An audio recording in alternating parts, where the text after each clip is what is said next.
Bueno, estudiante, entonces vamos a continuar con el tema que estamos viendo sobre la Alta Edad Media.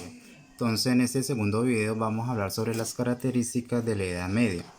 Entonces, como característica a nivel general, se puede señalar que se trató de un periodo extraordinariamente, pues, muy, digamos, muy incluso, con muchas guerras que fueron provocadas con gran, digamos, inseguridad de todo tipo en la población, lo que afectó tanto en la organización social que tenemos aquí como también en la parte de la economía. Entonces, entre esa economía pues tenemos lo que es la aparición del feudalismo, que fue un elemento más importante que aparece durante la Alta Edad Media, afectando la economía como a la sociedad.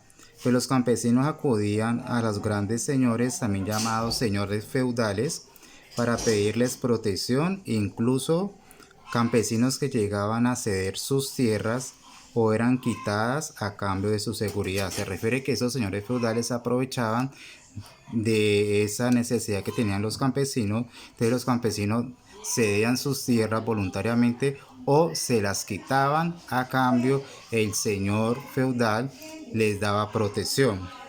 Se creó un sistema basado en la existencia de una pequeña clase poderosa, dueña de tierras y ejército, de otras más numerosas dependiendo de la primera. Se refiere que esa de la base que tenemos acá dependían, digamos, de la parte de acá arriba, era el rey. Entonces el rey gobernaba todas esas clases sociales, pero esas dos clases sociales también tenían poder.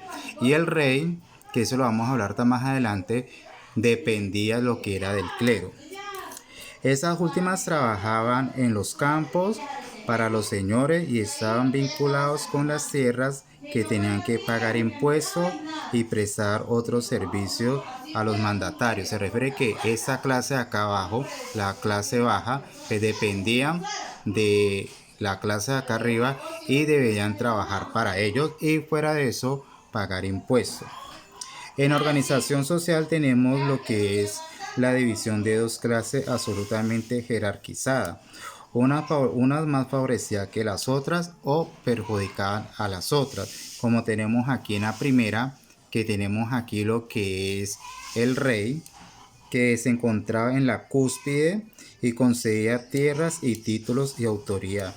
Estaba basado en un acuerdo con su nobleza. La nobleza que tenemos aquí, que es la parte de la pirámide, la segunda parte. La nobleza era la dueña de las tierras y poseedora de casi toda la riqueza de cada estado. Sus funciones se encargaban de los vasallos y eran los campesinos atados a esas tierras quienes vivían en la pobreza. Se refiere que esos campesinos estaban atados a estos, a lo que era la nobleza, los duques o los condes, y ellos era la clase social más pobre que existía en esta época. El clero que tenemos aquí, que eran los que pertenecían a la iglesia, era otra clase privilegiada, la que influenciaba a la iglesia y era muy grande, y además también contaba con grandes posesiones de tierra. Se refiere que el clero también tenía un poder y también tenía mucha riqueza. En la parte de la economía que tenemos acá, la economía de estas naciones era totalmente rural. Se refiere que por eso aquí aparece lo que es la crisis agraria y expansión agraria, pero todo eso era a nivel rural. Entonces era totalmente rural y podían existir algo de comercio, pero muy limitado, tanto en distancia como en productos.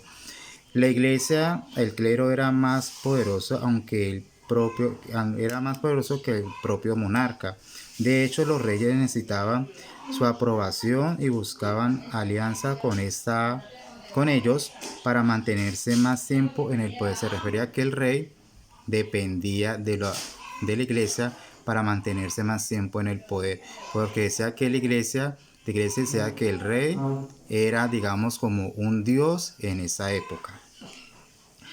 Entonces, mantenerse en el poder. En cuanto a los campesinos, están obligados a pagar el diezmo, que era un 10% de lo que obtuviera de acuerdo a su trabajo. En la parte lo que es en el arte y la cultura, pues se dice que la literatura o los géneros literarios de esa época nadie sabía leer, necesitaban de medios alternativos para los mensajes que llegaran a la población. Figuras como los juglares que relataban historias de todo tipo, con origen tradicional y oral. Representaban algunas obras de teatro con carácter religioso. Recordemos que la iglesia siempre estaba en todo, ¿no? Y en la arquitectura se encontraba la arquitectura prerrománica, dividida según la religión como teatro, de carácter también religioso, destacando la iglesia. Y también se consideraba lo que era el arte gótico y el arte románico. Entonces aquí tenemos también los pueblos que invadieron en la Edad Media, y los pueblos también que estuvieron en la Alta Edad Media, como los musulmanes, los visigodos y los pueblos germánicos. Y acá en la última parte, digamos, de la pirámide tenemos lo que fue, digamos, el juramento que hacían los vasallos con los señores feudales, donde eso dio la aparición lo que fue el feudalismo, que el feudalismo, si Dios quiere, lo vamos a ver más adelante.